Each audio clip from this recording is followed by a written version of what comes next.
Slagteren på tøj her. Jeg hedder Anton, og det er mig, der bager de fleste af vores rugbrød. Og jeg skal simpelthen bage hele omgangen i dag, så følg med og se, hvordan jeg gør det. Hej igen, så er jeg simpelthen kommet op i vores bagerum, som vi også kalder for køkkenet. Og det er her, som vi har alt vores mel hen.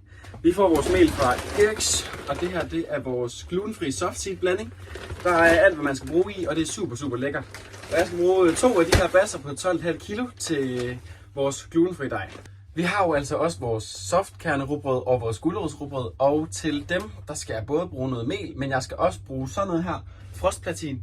Og til softkerner skal jeg også bruge nogle solsikkekerner, og det måler jeg simpelthen bare ud i sådan en plastikspand her. Jeg har her 2 rosigmel, der er 12,5 kilo i dem. Så har jeg vores Eriks farmerrugbrødsblanding, dem er der også 12,5 kilo i. Så har jeg mine 2 spande, og så til sidst har jeg mit glutenfri, sådan at det er afskilt. Det begynder jeg godt nok at svede af. 75 kilo er ikke noget, man bare lige kaster rundt med. Jeg starter med at lave det glutenfri, fordi at så er der ikke noget gluten i det. Til det mangler jeg bare noget gær og noget vand, så det henter jeg lige. Så er jeg klar til at begynde, og jeg starter med mit gær her. Så har jeg 16 kilo vand.